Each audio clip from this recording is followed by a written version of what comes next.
Welcome to today's deep dive. You know when you're like this close to closing a deal and then bam, objection. Oh, yeah, for sure. It can be a real momentum killer. Right. So we're diving into some really cool strategies to handle that. I actually got these from a YouTube video you sent over about closing deals faster. Oh, yeah, that was a good one. Yeah, and it's not about being like aggressive or anything, more about this idea of reframing to navigate those tricky objections. Reframing is such a useful concept. And what's great about how this video tackles it is the focus on ethical persuasion. Right. It's not about manipulation. It's about truly understanding your prospect's needs and guiding them to a decision that really works for them. Okay, so how does this reframing actually work in a real conversation? Give me an example. All right, imagine this. You're talking to a potential client and they ask, how many certifications do your trainers have? Now, you could hit them with a laundry list, but honestly, that might not even matter to them that much. A better approach, reframe it. Say something like, that's a great question. Which certifications are most important to you? Oh, I see what you're doing. So you're acknowledging their concern, but shifting the focus back to their needs and priorities, right? Exactly. That subtle shift can completely change how the conversation flows from there. Love it. And the video goes on to talk about this 3A framework, which I thought was super interesting. Can you break that down for us? Sure. So the first A is acknowledge. When a prospect hits you with an objection, you just acknowledge it, validate their concern. You don't have to agree or disagree right away. You could say something like, okay, that makes sense, or I understand where you're coming from. It's like you're showing them you're really listening. Yes, exactly.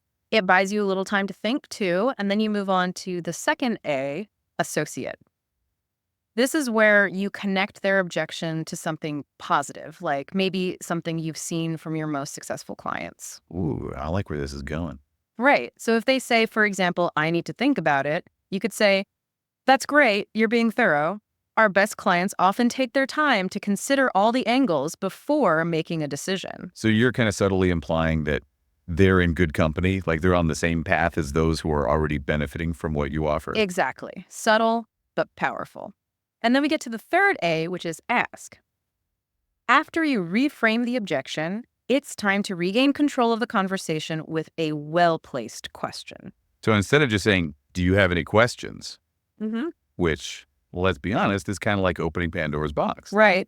You keep the momentum going by asking them questions. Exactly. You're guiding the conversation, not letting it control you. It's kind of like in those movie scenes, where someone says, I'm the one asking the questions here. It's about steering the ship, not letting the waves toss you around. Perfect analogy. So this next part is really where the rubber meets the road for those who are looking for practical, ethical ways to be more persuasive, not just in sales, but honestly in life. The video lays out 5 rules for ethical persuasion. And for me, this is where the video really shines. It's not about tricking people into saying yes. It's about building trust and genuine connection. Okay, so rule number 1, never tell, always guide. So helping prospects convince themselves that this is the right decision, not forcing it down their throats. Exactly. People are way more likely to be bought in when they arrive at a conclusion on their own, right? Makes sense. All right, rule number 2 is be like smoke. What's that all about? So this one's about not meeting resistance with resistance. Instead of directly contradicting a prospect, even when they say something you might disagree with, you kind of like dance around it a little. Think of it like smoke doesn't fight fire with fire, right? It just kind of dissipates and floats above it. I like that visual. So instead of saying you're wrong, you could say something like, that's an interesting perspective. Tell me more about what's leading you to think that way. Exactly. Because you're acknowledging their viewpoint without getting stuck in a debate. Got it. What's the third rule? Rule number 3 is reframe their reality with permission. And this one is huge because sometimes people don't even realize what they're really saying or what's really behind their objections. It's our job to help them see things more clearly. Oh, that's interesting. Do you have an example of that? Yeah, for sure. Like, imagine someone says, I just don't have the time right now. Instead of just accepting that, you could say, I hear you. It sounds like you're really prioritizing other things at the moment, and I totally respect that. Would you mind sharing what those priorities are so we can figure out the best way to fit into your schedule? Ooh, so you're reframing their objection and suggesting it's not really about time, but about how they're choosing to use it. Sneaky. I like it. Right. It's about gently guiding them to a deeper understanding of their own needs and motivations. Brilliant. Okay, rule number 4 is use straw men for tough truths. Now, I got to admit, straw man sounds kind of aggressive. What's that about? Not aggressive at all, actually. It's more about like using examples to illustrate a point without calling out the prospect directly. So, a straw man in this context is basically just an external example of maybe a story about a previous client or a what if scenario, something you can use to kind of soften the blow when you need to deliver a hard truth. So instead of saying, look, you're making a mistake, you could say, we had another client who had a similar concern, and here's what worked for them. Exactly. It allows you to address the issue without putting the prospect on the defensive. Ooh, that's good. Makes sense. And finally, rule number 5, retain childlike curiosity at all times. Okay, this one sounds interesting, but I could see how some salespeople might misinterpret this. Oh, for sure. It's not about being childish or unprofessional, but rather approaching each interaction with a genuine desire to learn and understand. And one little trick the video mentions, and I know this might sound kind of weird, but bear with me, is to actually say, huh, out loud, like you're genuinely surprised when a prospect raises an objection. Wait, really?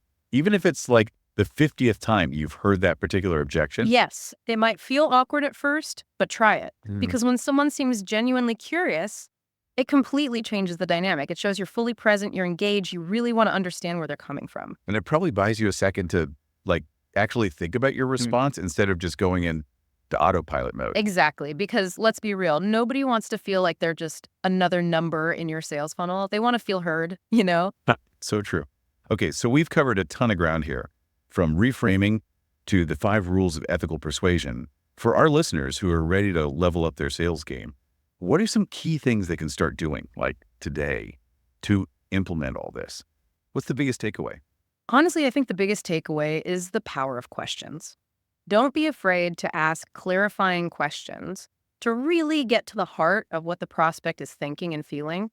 Instead of immediately jumping in to answer an objection, try saying, "Can you tell me more about that?" Or "Help me understand where that's coming from." You're turning a potential roadblock into an opportunity to connect. Exactly. For example, remember that classic "I need to think about it" objection? Instead of just saying, "Okay, call me when you decide," try digging a little deeper. You could say something like, "Totally understand. It's important to weigh all your options. What specifically are you thinking about?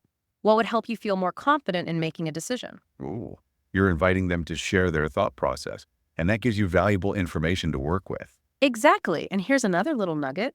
Try dropping in some positive labels throughout your conversations. Like instead of just saying, "Okay, say, that's a great question," or "It's clear you've put a lot of thought into this." Ooh, you're planting seeds. Exactly. People naturally want to live up to positive expectations. So by subtly reinforcing their intelligence, their thoughtfulness, whatever it might be, you're nudging them in the right direction. Love it. So subtle, but so powerful. Okay, earlier you mentioned that this YouTube video is packed with examples of how to handle specific objections.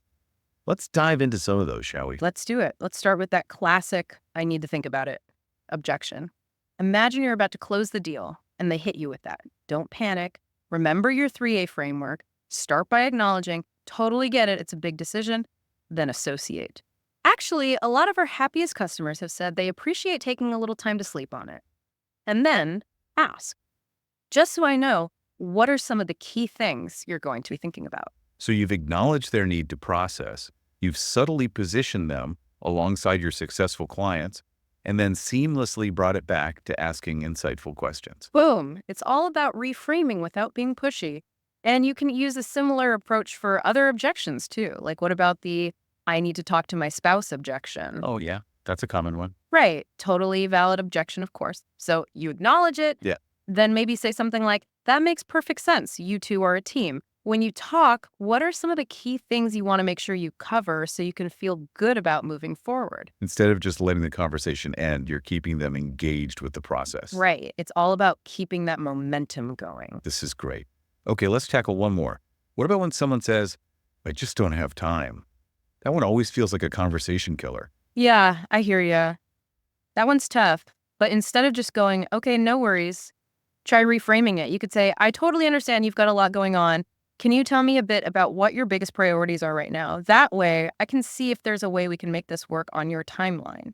Again, acknowledging their constraint without necessarily accepting defeat. It's about finding that win-win. Exactly. And you know what's been really eye-opening for me throughout this whole deep dive is how these principles, they're not just about sales.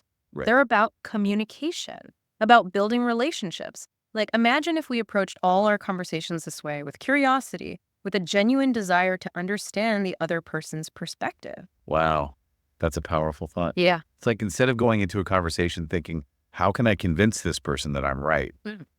We shift to, what can I learn from this person? Exactly. And I bet if we all did that a little more, we'd be surprised at how much smoother our interactions would be at work, at home, everywhere. 100%. I've got to say, when we first started this deep dive, I was a little unsure about using a YouTube video as our main source. But wow, this has been incredibly insightful. Right. It just goes to show you never know where you're going to find those golden nuggets of wisdom. Totally. So for our listeners, as you go about your week, we want to leave you with this challenge. We've talked about reframing, ethical persuasion, all these awesome techniques.